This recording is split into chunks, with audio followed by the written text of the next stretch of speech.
got introduced to laser scanning. The Cyrex 2400 came out, and it was the size of a refrigerator, and it had a generator on a vehicle that we needed to use, and it was just something that intrigued me so much. We just jumped right in.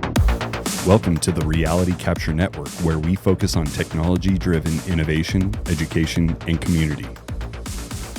The Reality Capture Network, bringing the future to you.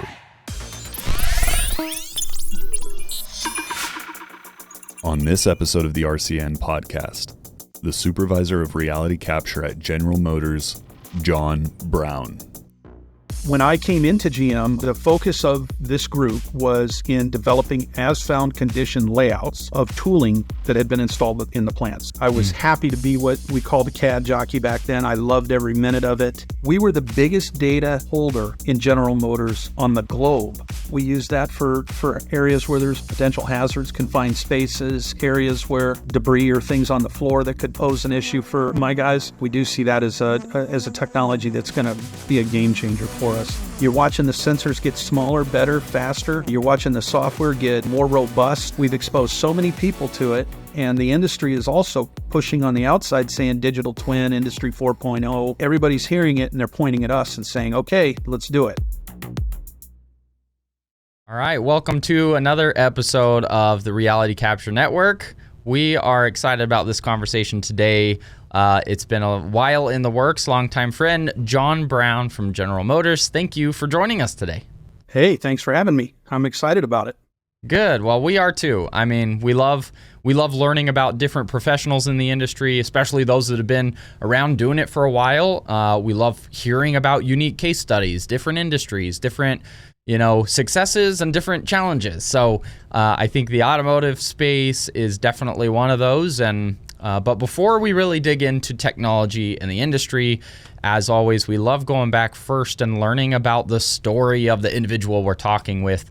I think there's a lot of power in kind of hearing that journey and hearing that story of like how they got into their industry and their role, and I love doing that. I think it also helps when we look at like inspiring next generations or looking at the paths of how people getting in this industry. So would love to have you take us back a little bit on some of your early journey.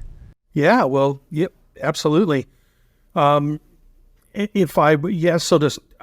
My entire background started in the land surveying industry, traditional, cutting lines in the brush and doing topos out in the middle of the woods and kind of learning at the ground level, for lack of a better way of putting it, the entire survey profession. And I was really fortunate to have worked with what I like to refer to as old school surveyors, using transits and not total stations and no EDMs and nothing like that. We were doing it with the old equipment.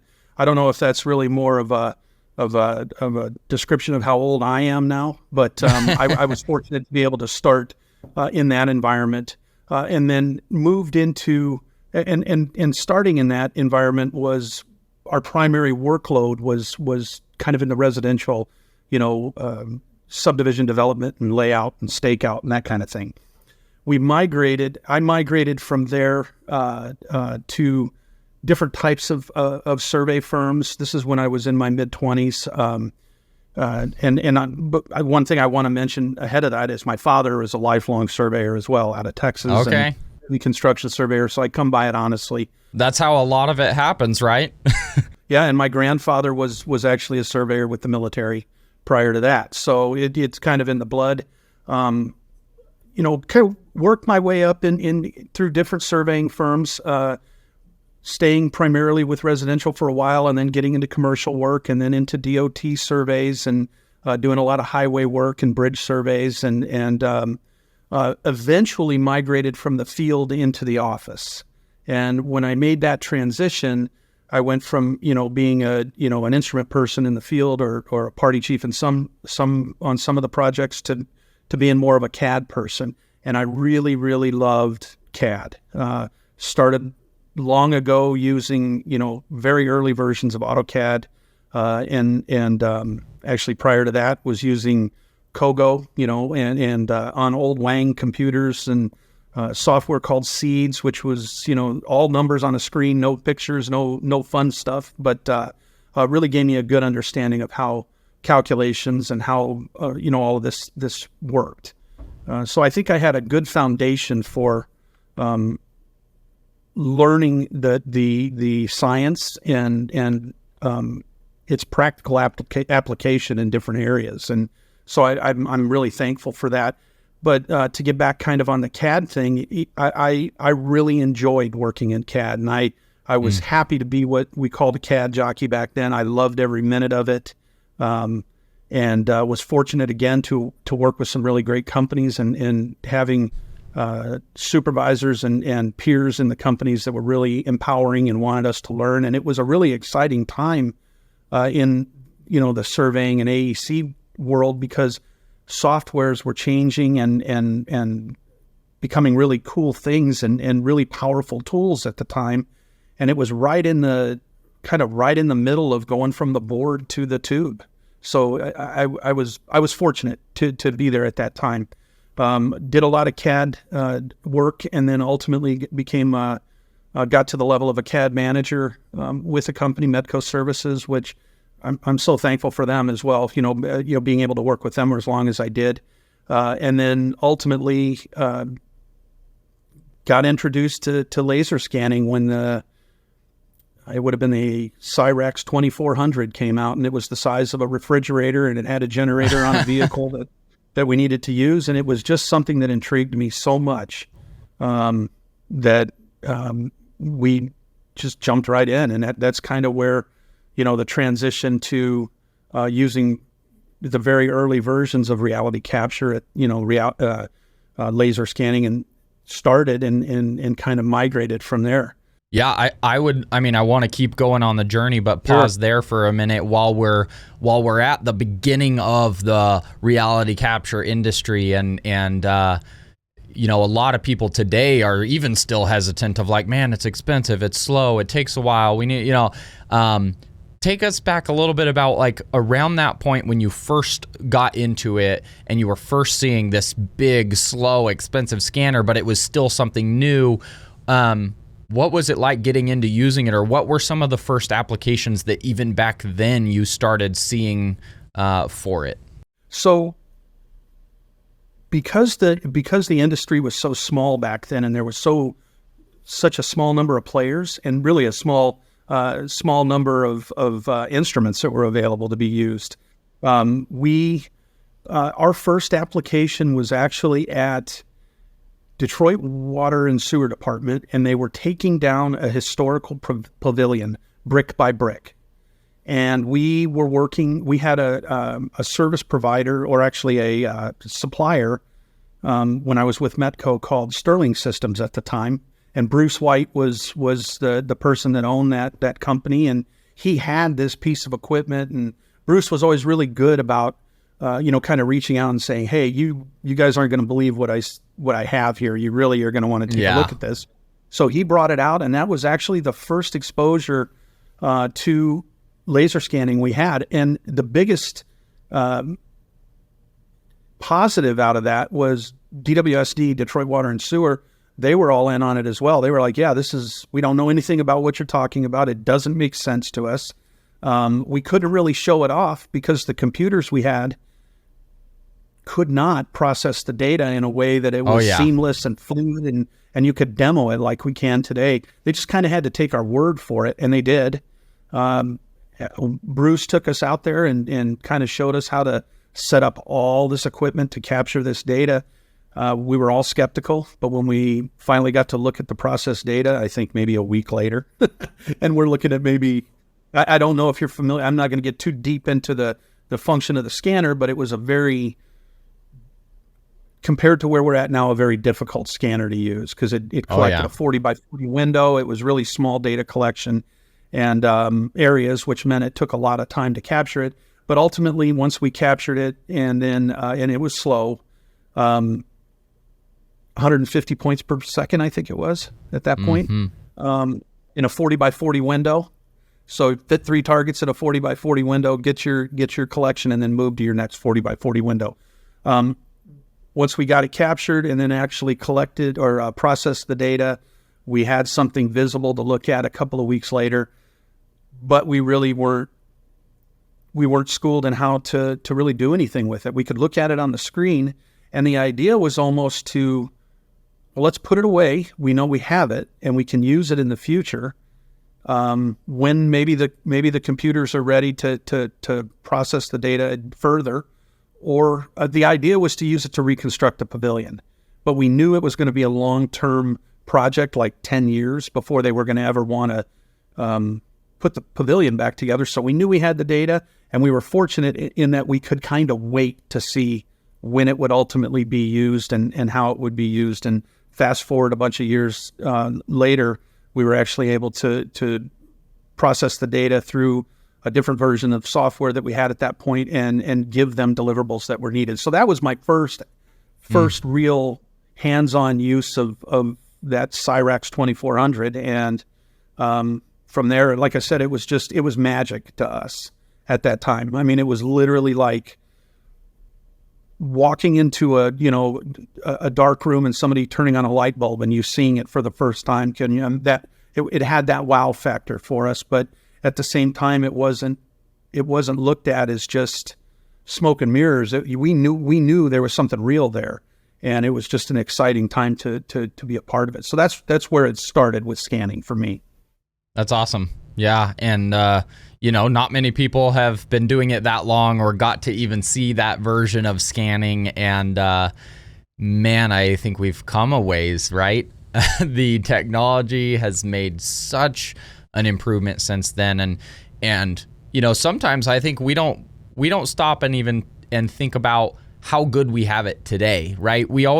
Everybody always gets in this mindset with technology and innovation of like, we always want it to be better. We always want, it's not good enough. It's kind of like, you think about an airplane, right? And kids today or people that weren't around when there weren't airplanes, we complain that the Wi-Fi disconnected for a minute. It's like, you're still on an airplane.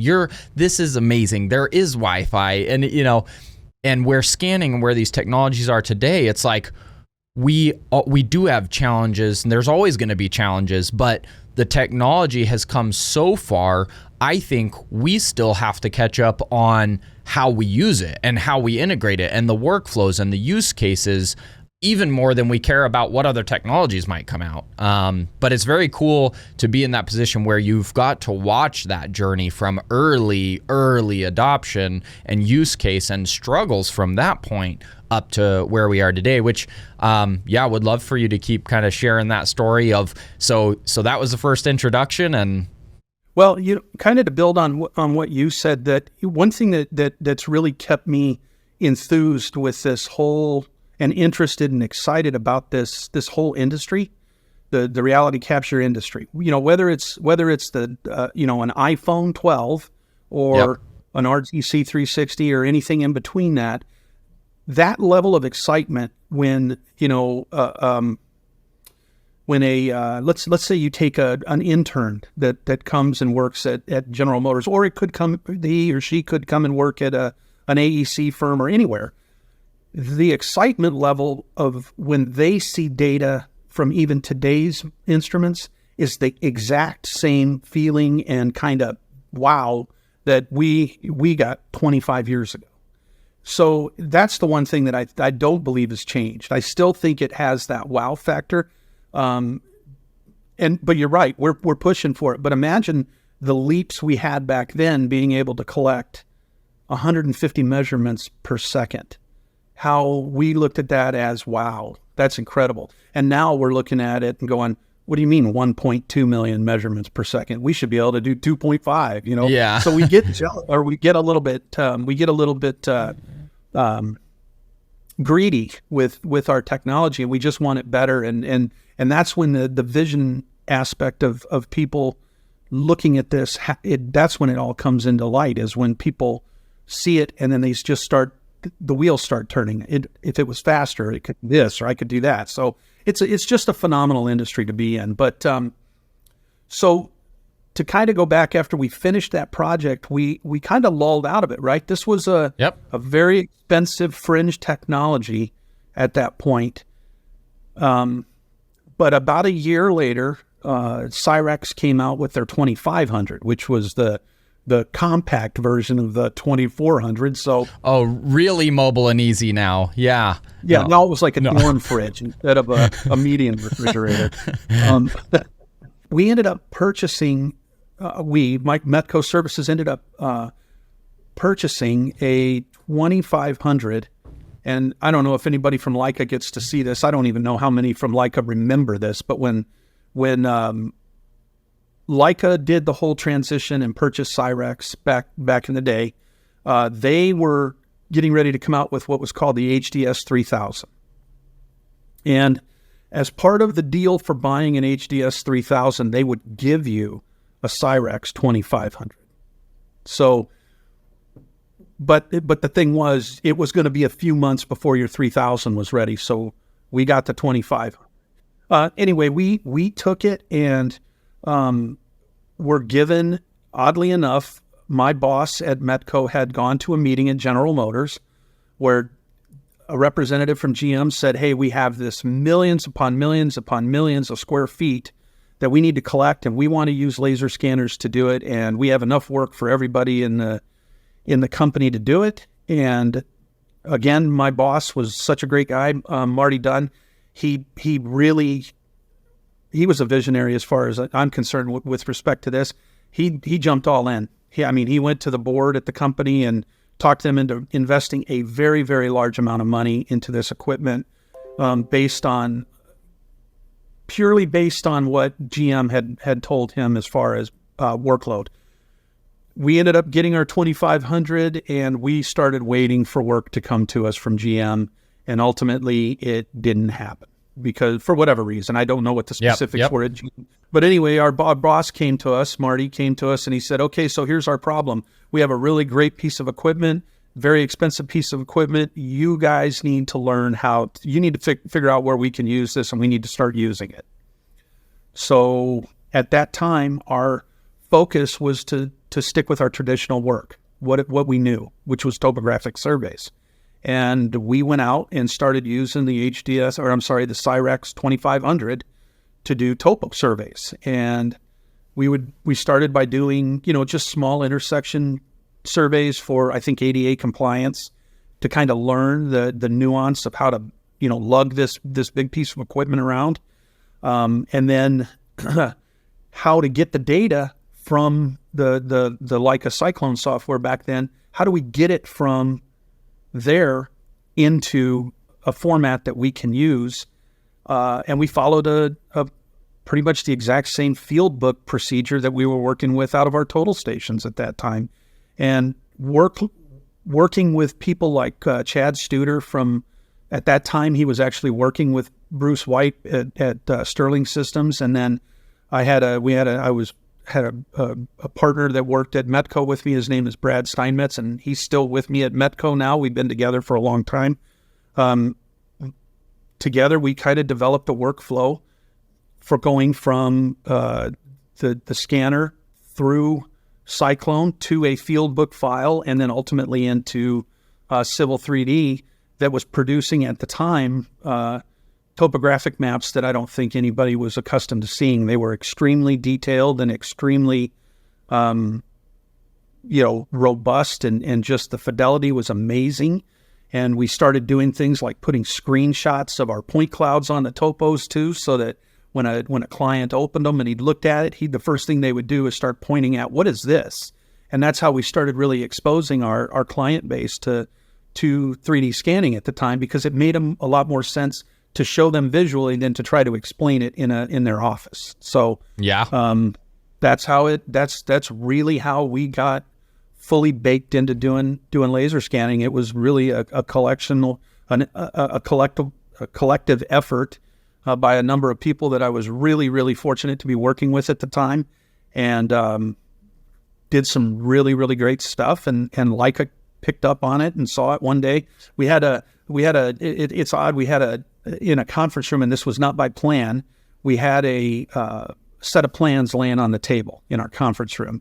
And we had Bruce White from Sterling stop by, probably to give us the 13 discs for upgrading our newest version of AutoCAD, the stack of floppy disks that you can.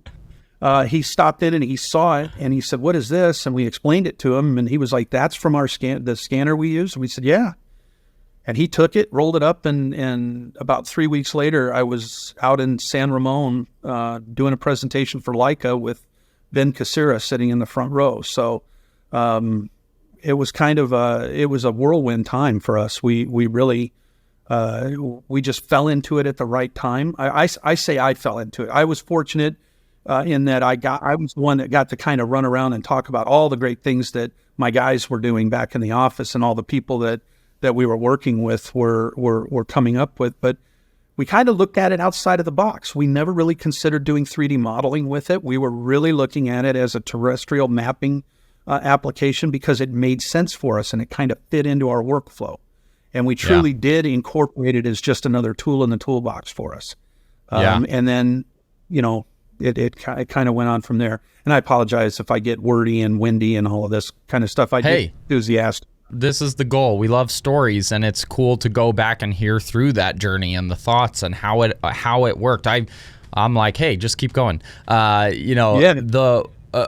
would love for you to even share through that time frame you shared now. You first learned about scanning. You went through difficulties. You try when we still even look at people today that are like hesitant. They're scared of technology. They're afraid of change. What was your personal mindset or thought when it comes to the interest in innovation and something new and not being hesitant to change even when it was the slowest, most expensive, very difficult, the data was hard? What is it that drives you to want to be innovative and want to try new things in technology? What's your feel around that? Believe it or not, so back then, man, I never really thought about this until right now when you were talking, but you remember, or you don't remember, but at this same time, right? At this same time, the internet wasn't even really a thing. Okay? Bulletin boards were what we did, dial-up modems. And so there was no way to share this, right? There was just no way to share it. For us, we were a small surveying firm, Metco, it's surrounded by a lot of big surveying firms. And I think it was, if you want to know the truth, I believe that the reason I was so engaged with it and so aggressive with it and wanted to get the word out, we kind of had a chip on our shoulder. We wanted the big jobs. We wanted to be one of the big companies, and we wanted to be, talked about in the same breath as the Wade Trims of the world and the Giffels. And even though it was never going to happen, we wanted to be part of that. We wanted to be included in those conversations. And we looked at this technology, at least I did. Maybe not everybody around me looked at it the same way. I looked at this as our opportunity to kind of separate ourselves from the pack and be different and be kind of special, right? That's what we wanted to do. We wanted our clients to trust us, and we wanted to do the best possible work that we could do for them. And this technology, when we looked at it and we saw what we saw, we were just like, this is it. In addition to that, at that time, we were doing a lot of design surveys for MDOT, for Michigan Department of Transportation, and I had worked on crews doing highway shutdowns and topos, traditional topos, lane lines, edge of metals, and walking roads, and we just looked at it and said, there is such a benefit from safety, or from a safety perspective here, of not having to send our guys out in these roads. Even though the road's closed and there's no cars out there, there's still problems that can happen. And that technology allowed us to kind of stand back, get better data, get more of it, and increase not only our productivity but increase our safety, which all translates into increase our income and made things kind of across the board better. Now, in addition to all of that, again, I'll go back and say it, my boss, our vice president, Marty Dunn at the time, he kind of just said, go do whatever you need to do, or you think you can apply it places. And believe me, we failed. We did fail. We tried everything. I mean, I have scanned just about anything in any industry that you could think of. Yep. We were involved in, and we were going all over the country and actually all over the world, scanning back then. And we weren't afraid to try anything. And we did fail, but we succeeded a lot as well. And our failures, the one thing about it was we could take everything that we learned in that failure and apply it to the next project, and then that one would be a home run. Or maybe it was just a single or a double, but still not we didn't strike out all the time. So It just started getting better, and we started to find different avenues for it. And then ultimately, after about a 7 or 8 year time frame of doing a lot of interesting projects, everything from nuclear to working in Vegas, doing, casino gaming floors, at 3:00 in the morning, to doing refineries and pharmaceutical plants and highways and topos. We got a call one day to go over and talk to General Motors about doing some more work. And ultimately, because they had a couple of suppliers and they're trying to do some scanning for them, and they had a lot of growing pains with using that technology in their environment. So we stepped in and said we'd love to have an opportunity to try it. We think we have enough experience in heavy industrial that we can at least review what your environment looks like, truly get an understanding of it, and then I think we can step in here and be a benefit to your project. What's great about this timing of everything was when we came back to General Motors, we realized, or when GM came back to us and we were able to look at everything, we realized that had GM given us all that work 7 or 8 years prior, we would have never been able to complete it, ever. We just would have failed miserably, and that would have set us on a different path. So even though we were extremely disappointed when GM kind of changed their mind, it ended up being the best thing, not only for us, but also for them, because when we came back to talk to them 7 or 8 years later, we were actually ready to walk into a 4.5 million square foot plant, capture the data, and deliver the deliverables they expected. Love that. Yeah. It was a long trip, but yeah. Things happen for a reason. They do. That's what I was going to say. I was like, sometimes things happen for a reason, and sometimes, depending on the scenario, sometimes a no is a not yet. And right. The best thing I think people can do when they're looking at innovation is work where you can with it. Like, get your feet wet, dive in and try it. And if you have a low-hanging fruit of projects that want to accept it or want to try it, like, do it and learn and improve, especially before you try to take on the beast of a big job or a very complex industry, because we see that challenge even still today. Companies that go out and buy a scanner, they get excited and they try to go straight to a very difficult job, and that still ends up being a failure because they don't have the experience yet. They don't understand the workflows. They don't know how to control or what type of scanner should be used for a certain setting, which is where I believe and why we're trying to put a focus now to conversations like this, even because people can listen to this and say, man, I didn't really think about that. Maybe we shouldn't go straight for that beast. Maybe we should do some learning. We should learn from the failures and the challenges that those of us that have been doing it for 10 or 15 years have gone through. The industry overall has really lacked good education and good training and workflows, and that is an area that I think will help us tremendously scale the industry even more in adoption and use case, is as we iron some of those details out. I couldn't agree with you more. I mean, we, all of us, I think we're all guilty of this. We get this equipment. We want to go out and do great stuff for our clients, but we also want all the clients, and we don't want to share as much as we should, right? We've had some really good people in the industry that have come up with the standardization of this type of work, and like Kevin Kianka and his team, and these groups, they put these standards together, and this has been such a helpful thing for everybody. But I do think it would, and it's happening more and more today, but it's things like your podcast here that is helping to not, I hate using the democratize, but really democratize the technology to a point where people can maybe start to understand where they fit in the world, right? Not everybody is going to go out and scan a GM plant, right? Not that GM is the Everest of this, but not everybody is going to go out and scan an oil rig for BP either. Yep.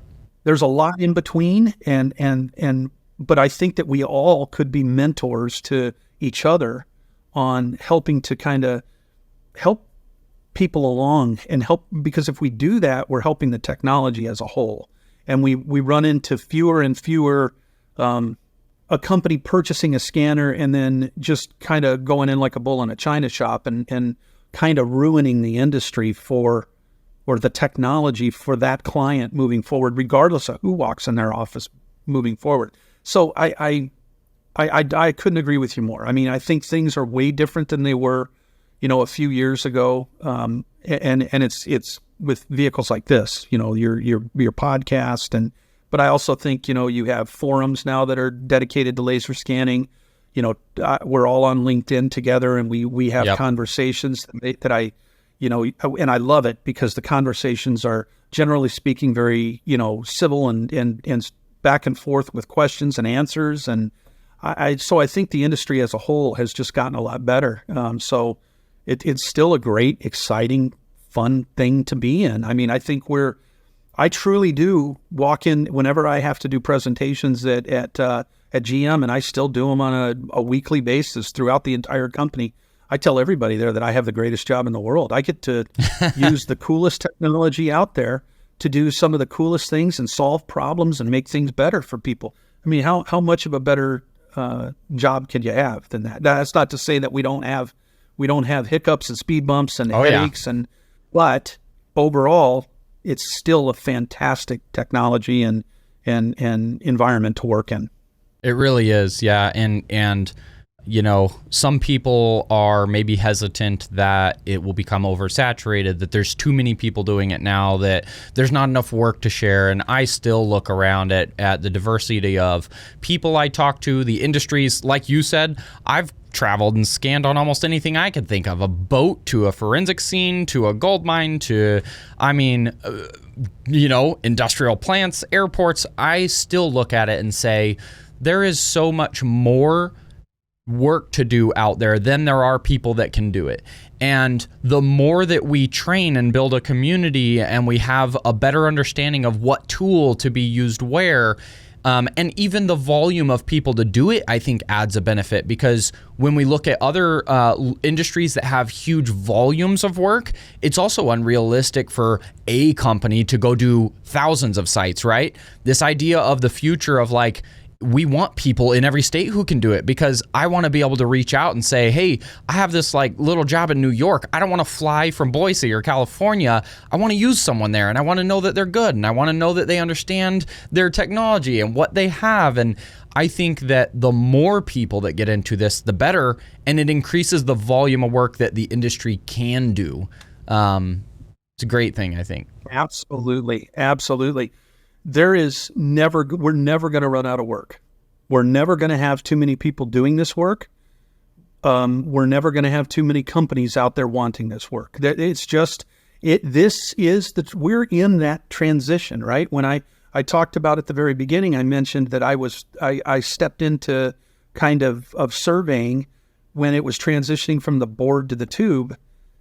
We're getting really close to going from brownfield CAD to point clouds being the design environment moving forward. And I kind of, if I could say one negative about my world that I work in is that I feel like I live in a vacuum, right? Everything in GM is very between the four walls, and, we're not exposed to everything. That's why when I open up, a LinkedIn and see all the cool stuff that everybody's doing, it continues to wow me. But this technology is going to continue to mature to a level that I don't think we can even comprehend yet. And, maybe that gets to the point where permanent cameras or gantry mounted instruments are going to be part of a a plant, and it's going to be scan on demand from your office instead of, sending a crew out there. It's going to change just like anything else changes, but is it going to go away, or are we going to get to capacity? Not a chance. You're watching the sensors get smaller, better, faster.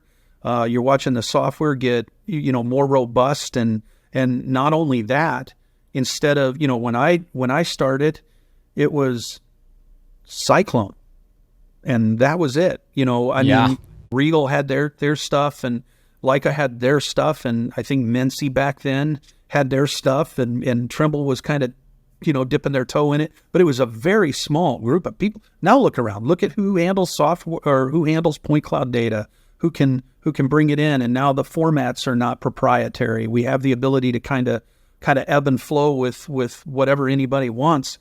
No, I think all the indicators say that this is going to be more and more and more. And believe me, I used to white knuckle it and say, I don't even want to talk about this because I'm going to hold it close to the vest. I really felt like it was mine. And through time, I've just realized that you're 100% right. I mean, GM, we have literally hundreds of millions of square feet of floor space. Do you know how many people have? I mean, it's not like we go out and we want to scan one time.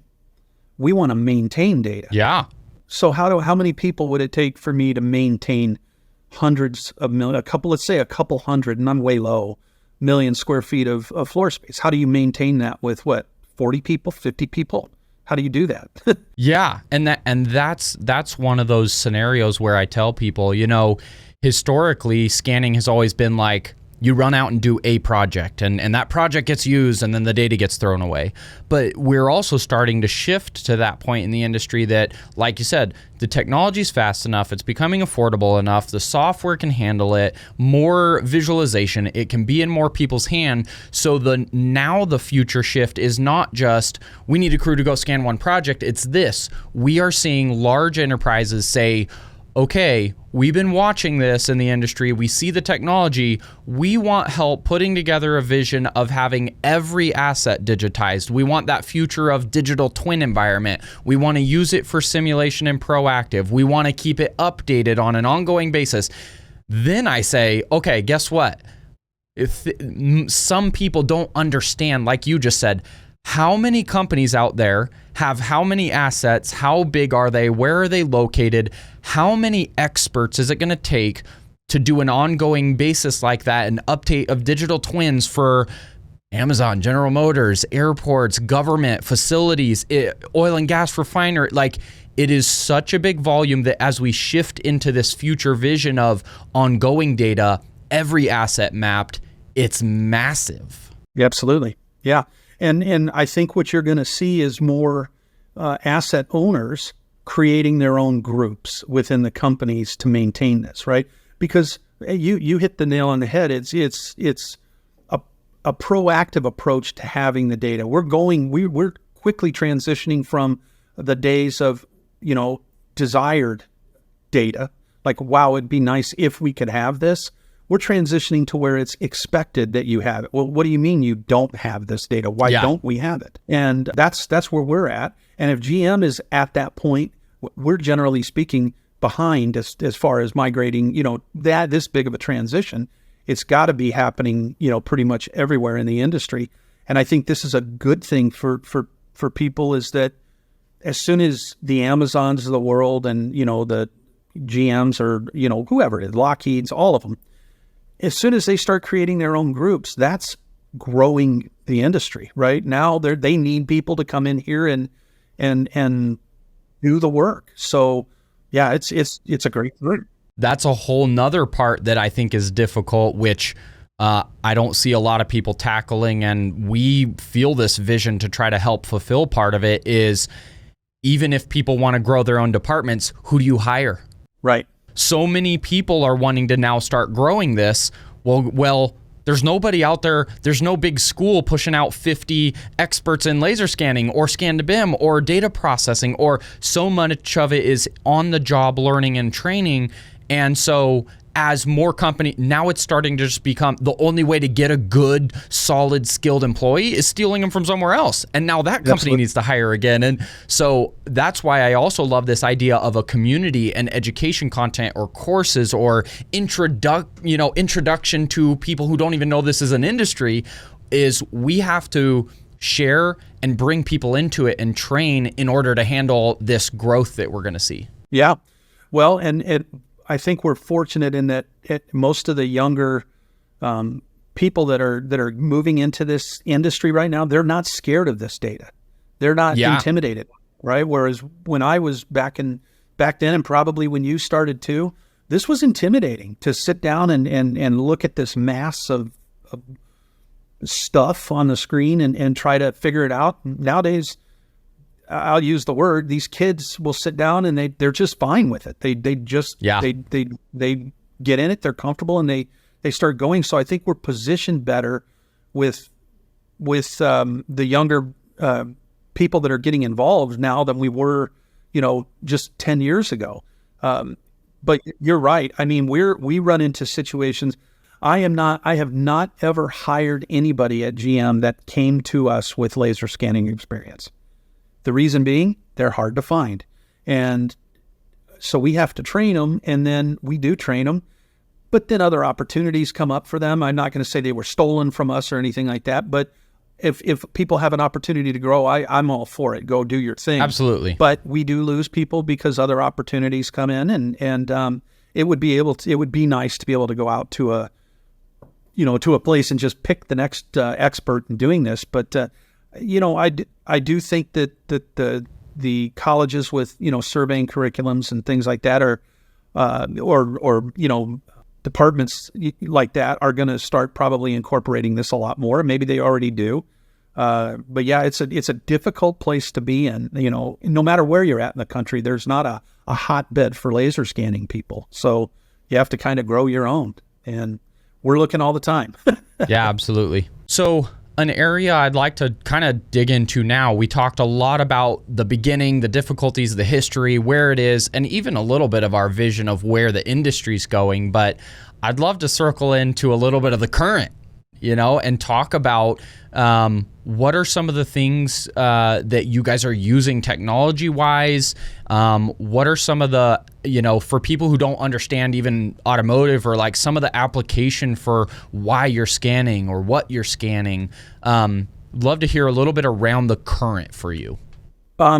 If you don't mind, I'll step back just one step and tell you when Totally. I've been with GM now for 12 years. I've been a GM direct employee for 12 years now. When I came into GM, the focus of this group was in developing as-found condition layouts of tooling that had been installed in the plants. So essentially as-builts of our tools and how they sat in the plant. And it was very much a manufacturing-centric technology and application. Their focus was only on the tools and not necessarily on anything else. As long as you can give me a good 2D plan of where the tools are in the plant, so that we can make the jump for the next model, then we're good. And that was where they focused. I had come from when I came to GM, I had just left CH2M Hill. And so I was really accustomed to working in an environment where we had to sell technology to various business groups in the company. And it was just kind of that was the business model that I worked under at CH. When I came into GM, it was pretty much the same thing. It was, hey, John, this is good stuff. We're going to be with you're in manufacturing. You have to sustain your own team. You have to come up with project dollars and fund your own group through that. And that's how you get more people, and that's how you get more equipment, and that's how things work for you. So I approached GM the exact same way as I did at CH. I just started reaching out to anybody and everybody at the company that I believed could benefit from this data, and started to try to sell them on the application. Now, the big problem there is we stepped into it it's not like we can just collect the data for everybody and then hand it off and say, okay, there's your data, now go have fun. We actually had to collect it. We had to develop the deliverables we said we could give them from, or could be derived from it, and then ultimately help them through their projects. So we spent the better part of the last 12 years building a base of customers in GM that were liking our data, and ultimately a number of them have become dependent on our data. Yeah. And that was everybody from sustainable workplaces, which is our facilities group, environmental. We've worked with like the Milford Proving Grounds. We do a lot of exterior roadway scanning, racetracks, things like that for them. What we did was we got reality capture under one umbrella in General Motors. So if it's terrestrial type laser scanning, I still call it macro scanning, because just on the other side of the parking lot, we have in another building, we have a group there that I call the micro scanning guys, and they are body matching and white light, blue light, red light. But we worked with them a lot as well, trying to kind of understand their who they're working with. So where we're at currently is we do as found condition surveys, or scanning, but not just for manufacturing. We do it for almost every group at GM. And that also includes the supplier base. Everybody on the outside that relies on data, we're serving data to them as well. So we sold it as one data center that everybody can feed off of, and it can benefit programs, current programs for construction, future programs for simulation, safety and security assessments. It could be, the list goes on and on and on for what we can use the data for. And we've really spent our time trying to be advocates for the data and show what it can be used for and show the power of it. We did last year about 45 million square feet of floor space. I have a team of 5 field techs in our group, all survey background, all scanning, very scanning savvy people. Yeah. We have 4 people in our office, not including me, that do our data processing and do our, whether it be modeling or layout development. We have one person that is dedicated completely to terrestrial type work or a conventional type survey work on the outsides of the buildings. We collect data on everything from our fence lines all the way down to a specific bolt on the floor for our robots and everything in between.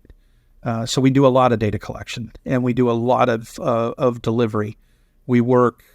My guys work 8 days on, 8 days off, and they're working 12 hours a day, those 8 days doing just all over North America. So there's a lot going on. And the great thing about it now is that we get requests almost on a daily basis coming in from, whether it be a manufacturing in the body shop or in a stamping plant, or a paint shop comes to us and asks us for work. But I'll get phone calls on a normal basis from all of our consultants, the AEC firms that are on the outside. So it's really it's a full-blown business within GM, but which has been very comfortable. I mean, we've grown at a pace that was sustainable, but we are now quickly approaching critical mass where, we're not approaching it. We're at critical mass where now we've exposed so many people to it, and the industry is also pushing on the outside saying digital twin, industry 4.0, all of the buzzwords, and everybody's hearing it and they're pointing at us and saying, okay, let's do it. Yeah. So we're at a point where we are going to have to, like you had mentioned earlier, our focus is now is going to be on working with a supply base of our own to do data capture on our facilities throughout the country. So which works perfectly into what you were saying about this isn't going away. It's getting bigger, right? Yeah. 3 years ago, I would have never dreamed of going outside of the company to have people do work. We didn't have enough of it. Now we have so much that we don't have a choice. So, yeah. And once it happens, it's not like you're going to do it once and it's over. It's going to need to be maintained. And, so we're just at that place. That's great. What, I'd love to hear, man, you're doing a lot of capture, a lot of volume. You have a good, strong team, but not huge. And what are some of your current biggest challenges? Our biggest challenge, which we've been able to make modifications to our business that have helped us with the challenges. Actually, the biggest challenge we had in the past, we were actually the biggest. I know this won't surprise most people on that are going to watch your podcast, but a lot of people at GM they look at me with that kind of that dog whistle look when I tell them this. We were the biggest data holder in General Motors on the globe up until, just a year ago. And our biggest problem was maintaining capacity to be able to continually take in data. And then also, as part of taking it in, we needed to be able to catalog it and understand what we had. And it was very much not a visual database. It was more, Excel spreadsheets, and we have this, and it was captured on this date. Because we just didn't have an infrastructure that could handle hosting the data for us. I'm going to tell you, the specifics of what we use and hardware, if that's okay. Yeah, if you're down for it, yeah. I'm definitely not advertising for anybody from this standpoint, but this is what we use and what we found to work for us very well. First of all, the biggest change we made was we went from an internal-based server of our data, which would have been at the time like a TrueView. Okay, we had that internally, which was a great tool for us to expose people to the power of visualization from our data, and to kind of get the wheels turning for people on how can I use this, and wow, it can be a collaborative tool, and it is really kind of neat, and it's gotten the data to a point where it's intuitive enough to be used by virtually anybody. You don't have to be, a point cloud expert to get here. I can go here and understand it because it looks just like Google Earth. So we had that, but it was very difficult for us to grow with it at that time. And ultimately we moved into utilizing Syntu, and we have a large number of facilities in Syntu. And Syntu has really changed our business for us in such a positive way. The biggest change has been just in the ability for us to not only track our data visually on the screen, we can see what we have. We know when the last capture was, all of that, which I know aren't specialized tools. Yeah. From a visual standpoint, it's been a big deal for us, but also really giving the power of the data to the end user, whether it's somebody that just wants to walk a plant floor and see what it looks like, or it's I'm going to call it a power user from one of our suppliers that wants to reach in, clip a set of data out, download it, do their integration or their model or whatever they're going to do, and then move forward. That was absolutely probably the biggest game changer we had, was really in the serving of the data. And I think it was, for me, kind of an aha moment, even though I'd been in this business for as long as I had. Our aha moments, mine, historically had always been based around the equipment. Wow, I can do in-field registration. Wow, I'm collecting 1 million square feet or a million points per second. This one has a compensator in it. This one did, now we have an internal compensator. We didn't in the past. Now I can use my iPhone to log into the scanner, and I can do things. Or now I can use multiple scanners for one job and tie everything together from those scanners kind of on the fly. Those were our aha moments, and really where we envisioned the power of this technology.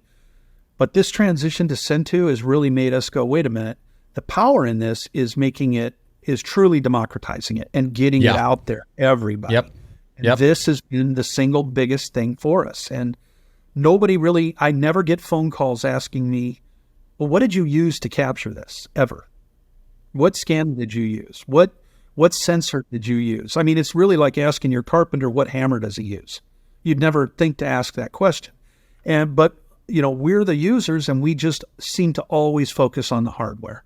Yeah. And we finally got to the point where it just kind of clicked with us, and we're like, wow, this was our single biggest, the biggest game changer for us. And it has driven us from that, like I said, 45 million square feet last year. I anticipate collecting upwards of 75 million square feet next year. That's crazy. And it's a big volume. And like you said, I think a lot of people are finding that realization now of the technology is good enough. Like, and yes, it can always get better. The hardware can get better. Maybe we get automation, but the biggest change that we can make in the industry now is that it is, how do we get this valuable information instead of into just a specialist's hands or a engineer who has a computer power enough for point clouds? How do we actually make the entire organization or the whole team or the analysis or the data that can come out of that data? How do we make it affect 100 hands or 1,000 hands instead of this little group that's using it for one use case? I think those continued pushes are what is going to help us get to that transition of every asset is being scanned, and it's being scanned multiple times of the year because it's affecting every single aspect of the business. That's right. And then being able to get that information out globally, for a company like GM, our focus is global, and global work sharing is a big thing at GM as well. They don't want us being, hoarded away in a closet at the Warren Technical Center and being kind of the specialized group. We need to collect the data. And what if we have a team in Sao Paulo, Brazil that needs that information? Well, they should be able to get to it and not wait on me. Yeah. This application has made it, has gotten us to the point where it can happen. Now, there was a lot of legwork that went into this, getting up to that point, right? From GMIT, when you said, just 3 years ago, hey, we have a cloud service, we want to put our data on the door was shut. I mean, immediately. So we have been extremely fortunate that they have investigated this. They're comfortable with it. They're endorsing it with us. They're working with us on it, and they're really helping us, move through the growing pains of this. And it's been game changing for us. I mean, completely game changing for us, to the point that I just don't see us going back. I mean, it's going to continue to grow and grow and grow. So just one last, before I forget this thought, I just want to mention, out of all of this, and our growth and the acceptance of this as a viable and usable and beneficial data at GM, we're now growing teams in South America. They have their own scanning group down there.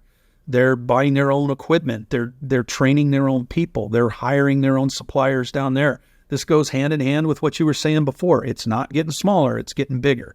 And now we're talking with groups in Mexico, even though they're part of our, I'll say, our footprint in North America. We see it as more of a benefit for them to have their own local capabilities to do this work. Mexico is now growing their own team down there, which is phenomenal. And I really do envision my team of eventually becoming data librarians. That's what we're going to be. The data is going to come into us. We're going to assess the quality of it, and even that's coming to a point where it doesn't need to be done at the level we're doing it now. And essentially, what we're going to do is we're going to bring the data in. We're the librarians of the data. We're going to make sure it gets out to the enterprise. I mean, that's really what my group is going to be eventually. Yeah. That's the other part of some people that are still scared, still hesitant of, man, if I go let this other guy do the scanning, it's going to take away my job. Or if more people start doing this, I'm going to have to do something else. There are certain portions, I think, as we move into the future that are going to become automated, that we are going to get replaced by robotics maybe doing capture in certain scenarios, or you're going to train different teams, or there's going to be more people doing services, but all it's going to do is shift what we're focusing on, what we're doing. We get to now focus on even more of an intense focus on how do we use the data, or what can we process out of the data, or what else can we do.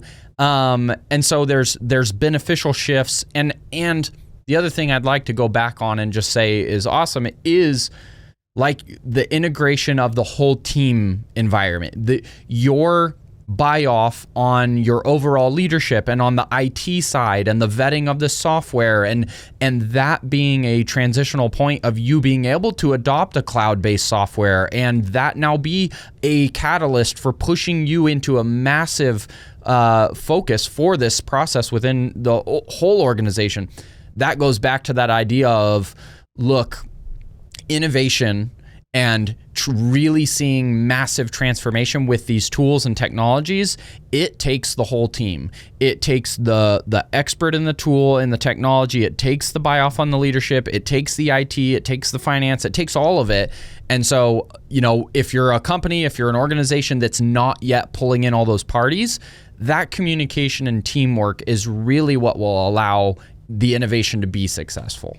Absolutely. Yeah, and the skepticism that sits at every one of those levels is warranted, right? Because they see things differently than you do. For me, you ask me if I can do something, I'm never going to say no, ever. We'll figure it out. And if I would have walked into GM 12 years ago, and I did, okay, we're ready, let's go. We'll do it all. If they would have just said, okay, go do it, we'd have failed miserably. And so it kind of goes back to what we had talked about earlier, where the timing of things was just not right, even though it was hard work and pushing the boulder up a hill every day to get here 12 years later.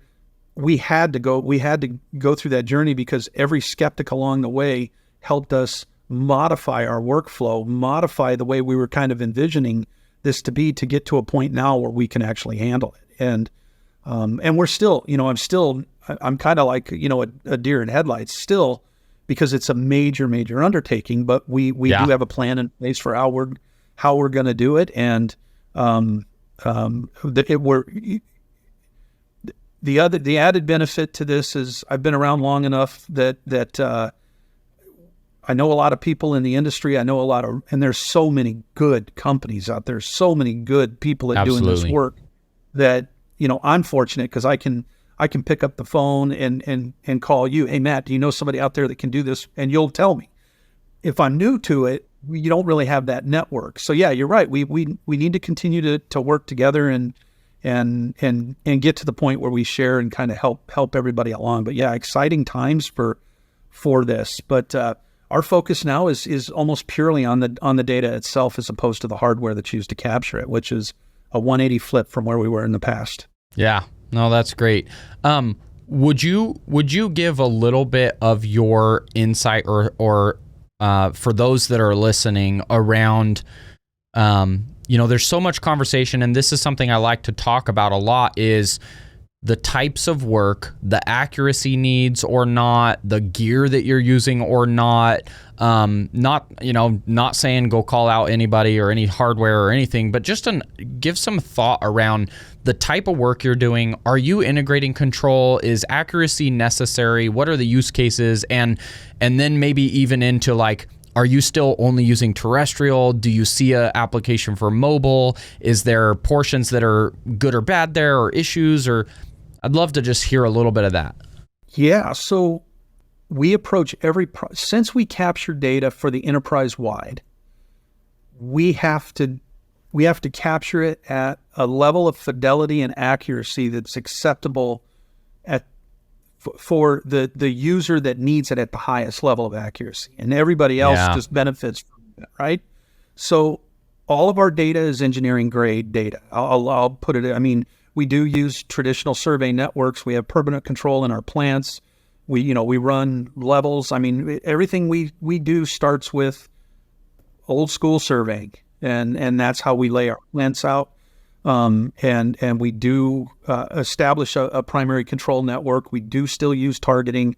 We do lean heavily on tripod-mounted static scanners because they fit. And it's interesting you asked that question, because this is a conversation I just had a couple of days ago with a vendor. I'll just, a vendor that was asking us to look at a piece of equipment. We are each one of our environments that we work in, whether it's a body shop, a general assembly, and just for the people that will watch this and may not know what these areas are, a general assembly is what you would think of when you think of an automotive manufacturing plant. That's where they're putting the doors on the car and hanging the tires on, the wheels on the car, and they're all painted and look good and they roll off the line. That's a general assembly. We also have a body shop. That's where all the metal parts are welded together, and ultimately the shell of the vehicle is created and it moves to paint from there. And then in the paint environment, there's a lot of clean room aspects to that environment, very, very congested. I would liken it very much to probably more like oil and gas, but instead of round pipes, it's a lot of squares, a lot of ventilation and things like that. And then we also have the stamping facility, which is where we make the steel that goes to the body shop, form the metal. They make the body sides, the doors and the hinges, or the doors and hoods, and so on and so forth. And in that environment, you have giant equipment, 50-ton cranes, giant dies, things moving in different or moving around that you can't see around, over, or obviously through. Very dangerous environments, or potentially hazardous. I don't want to say dangerous, potentially hazardous environments. Each one of those poses a different set of obstacles for us in collecting our data. So we can't marry ourselves to any one technology. We use everything. I have traditional tripod-mounted scanners, a number of them, from a number of different vendors. We have, I happen to be an old school Leica guy. I love Leica equipment. It's durable, it's reliable, it's everything that you would want, right? Yeah. We have ZNF machines, which I think are the same thing. High quality instruments, just amazing stuff. So we have a number of those pieces of equipment, but we also have mobile carts. We have a Navis M6 that we use in certain environments where maybe more of a virtual tour is what we're looking to establish, right? That general assembly that I was talking about, we want to make something that is we can capture quickly. It has incredible visualization aspects to it. It is still at an accuracy level that could be used for certain levels of engineering. I'll call it softer engineering than what we would expect with our Leica scanners or our ZNF scanners. So we have that. We have our robot that we use, our Boston Dynamics robot that we use with a mobile scanner on it. We use that for areas where there's potential hazards, confined spaces, areas where maybe there's debris or things on the floor that could pose an issue for my guys. We have a hover map that we are leveraging in our plants. We do see that as a technology that's going to be a game changer for us because it's such a versatile piece of equipment. And then we have the BLK 360s and BLK to go, and pretty much everything that you can think of we have, because each environment, like a good for instance would be a body shop cell is a set of robots that have a fence around it. And in order to get inside of that cell, we have to lock it out and then go in and capture the data. And while we're not moving robots and don't have to really get down to that, millimeter accuracy level with it, we still need to understand the content of the cell. It's a much easier environment for us to walk in there with a piece of equipment like a BLK to go. Maybe a BLK 360. I know it's not handheld, but it's very fast, and get in there and just capture the data in that environment so we can get out very quickly. But we're investigating ways to do that with maybe the robot in the future. So we use pretty much any type of technology you can imagine. And we're actually investigating some of the handheld, like the iPhone stuff for certain things, very specific things. we do believe that we're going to get to a point where a lot of this collection is probably going to be done on the plant side. So understanding where each one of the pieces of equipment fits for us is going to help us continue to improve how we're capturing the data moving forward. But and then ultimately also who is going to do that? Well, I would never expect somebody that, that's in there working as hard as they do, building vehicles for us to then go and pick up one of our terrestrial scanners and start setting up on tripods and moving around doing things. But, maybe they will use a BLK to go one of these days to capture some rack movement and then pipe the data back to us so that we can understand what's happening. I may not have done a great job of answering the question. No, but you definitely did. On the inside of the plant, we use everything. We're not married to one thing. On the outside of the plant, for our site work, we rely on suppliers. We do a lot of low-level aerial LiDAR, so we'll hire companies to come and fly our sites for us and give us, mapping grade data that we can ultimately develop planimetric maps from, topographic maps. But when we do that, we rely on them specifically. They're the ones that go out. They set their control. They do all of their own data collection, their own data reduction, and then ultimately deliver us a LAS file that we map from. Now then in the intermediate between, where we are with our day-to-day scanners and then these suppliers that fly helicopters and airplanes for us, we have a couple of different mobile mapping units, Leica Pegasus, and the new Leica, I can't remember the name of it, but we have a couple of those. So we can do our roads when they modify them. We can go out and capture them. And then we use them to keep our site layouts, which is essentially a big site map up to date for our Sustainable Workplaces team. But we're also using it for doing mapping of our test tracks and other places that GM Performance works and things like that. We have a lot of equipment. I mean, we really, really have a lot of. And sometimes I walk around,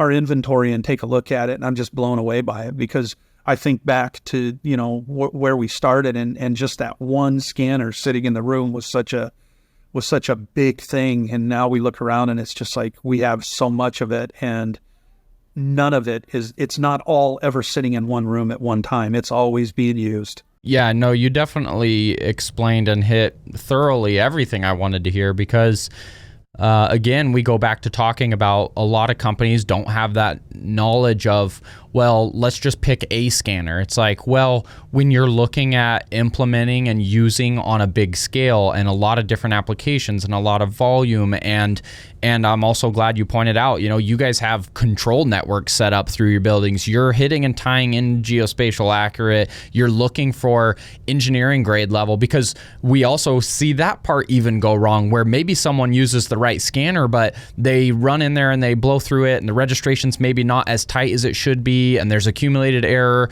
and maybe the initial use was for, we want a quick visual, but now the data was captured and someone else wants to take the data and use it for engineering, and it was the wrong level of capture or the wrong device. And so the ultimate dream, whether you're a service provider, whether you're a company using it internal or a mix of both, is going back to that education piece of like, there's nothing out there that you can go just watch or download or take a course or do anything that helps people understand that level.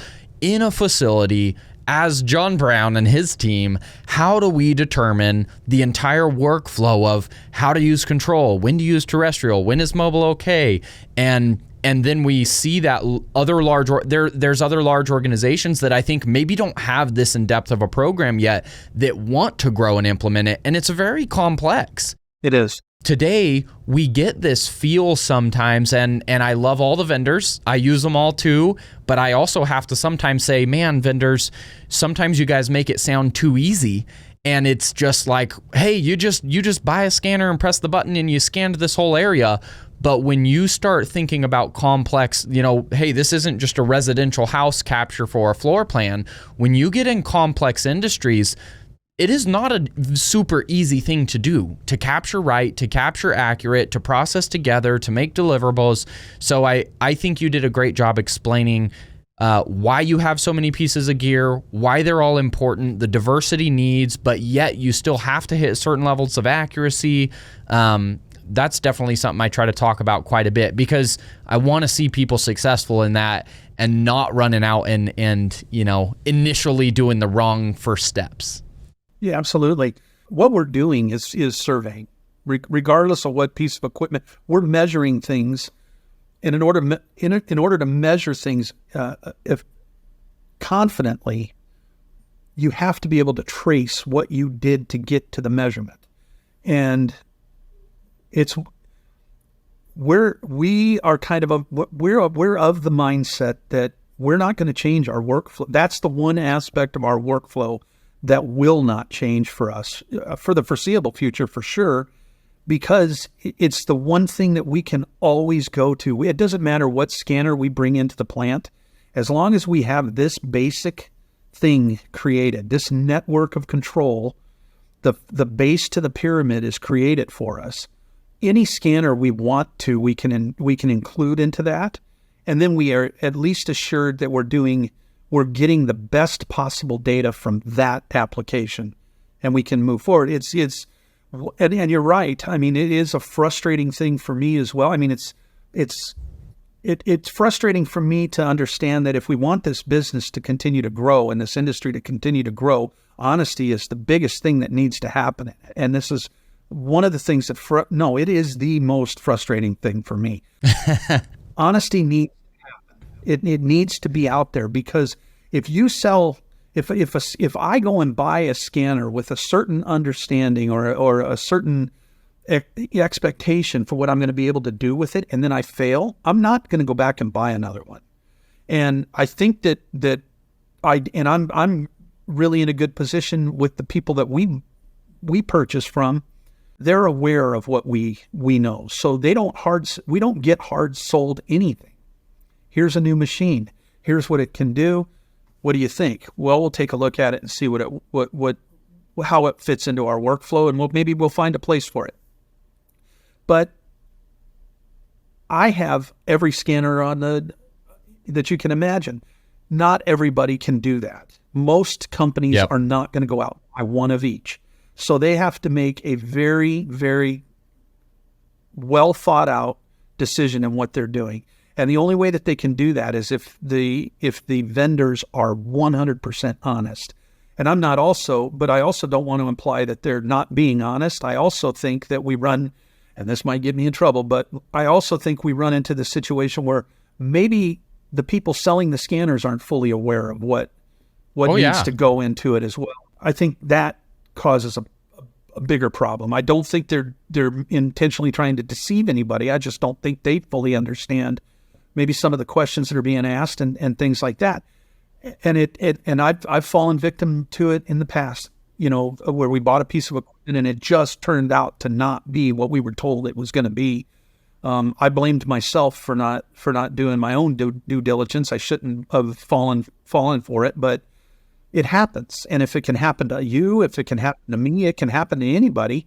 And it just honestly, it breaks my heart when I see somebody go out and buy, whatever it is, the scan 10,000 to go out and scan 40 million square feet of floor space, and they figure out that it's not good for much over 50,000 square feet. Yeah.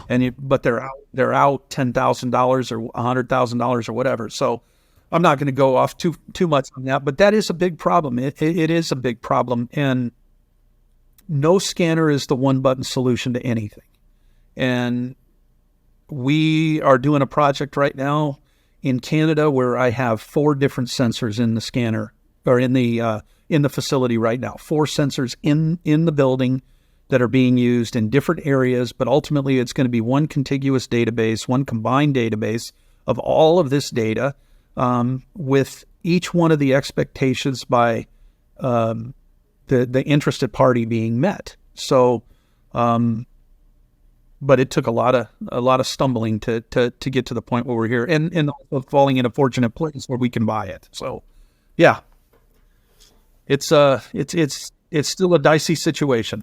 It is. Well, and I appreciate you, one, coming on and sharing on the podcast, And also, this is why I'm personally, I see this happening so much, and I see the success, I see the failures, I see the range of applications, and my goal now is trying to fill some of these gaps we see our pain points or see our holding back growth in the industry, and say, let's talk about it. Let's talk about this on the podcast. Let's have all these different people in the industry listen and hear, and maybe it sparks a thought in their mind before they go buy something, or they want to ask questions. And then this is also the next step of, we want case studies in our education center so people could look at comparisons of different devices, and not to ever say this is a bad device or this is a good device. It's where do the devices fit and what are the use case? And then ultimately brings us to our conference that we're growing, which is to come together and bring this whole community together of the vendors, the technology, the users, the end owners, to all come and share and talk about case studies and talk on a panel together. Having the vendors and the users on the same panel with 1,000 people in the room, having this conversation, recording this conversation. I really believe that the community aspect of this, if we put a deeper focus on building true community around this, I think that can solve a lot of our current issues. Absolutely, 100%. I agree completely. It's much easier to work as a community and get this done. If you're an island, whether you're a vendor or a user, if you're on an island, it can be a lonely place and very, very difficult to succeed on either side of the fence. It takes. I agree. I could not agree with you more on that. It really and again, not to to continue to talk about this. Your podcast here. It's not just this though. Like I had mentioned, it's the podcast, and then your the conference and other conferences that are out there, whether it's a vendor sponsored conference or it's any of the different conferences that are out there. All of them. These are all great things that are bringing people together. I remember real quick, but I remember the first SPAR conference. I think there was 30 of us there. Yeah. Right. And now you go, and it's just like it's it's just a completely different world, and it's great because you get there and you hear the conversations of, hey, I'm using this, or hey, I'm thinking about that, or I ran into this problem, and now you have sounding boards and people to get advice from. And I do think that this is really what's pushing it. I also think it's a good thing that this technology and this industry has stepped outside of being just a survey application. And I might get crucified for this, but I think that I think it's good that it's not just, I need to scan, I want to scan, I have to go to a surveying company to do it. I think the surveying fundamentals are absolutely 100% integral. In order to be successful, it has to be part of it. And you should hire a surveyor if you aren't one to do your basic work, the base survey for you to go out and do a successful scanning project. But I don't believe that the hardware, software, application, and use of it should be hoarded into that industry. I think there's so many talented people outside of it that are doing some amazing work. I mean, amazing work. And I think it needs to continue to grow like that. And yeah, it's great. I think, the days of us holding it as close to the vest as we have, and I was as guilty, if not the most guilty of it over time, need to go away. I mean, we need to really welcome everybody to this and welcome everything from an iPhone to the Pegasus and everything in between.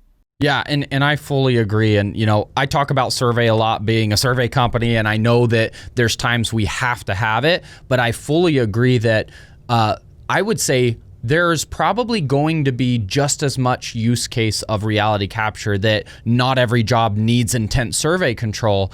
What I do think is the biggest issue I see in the industry around the survey piece and the need for accuracy is the lack of understanding of it. Because when a company that doesn't understand survey gets sold a scanner, they don't know when they would need control, why they would need it, how it helps with accuracy. That's the biggest issue I see there. So I think, again, it's an education piece of every person who touches a laser scanner should understand what survey can do for the job and when they need it. Not that they have to do it or they have to be a survey firm.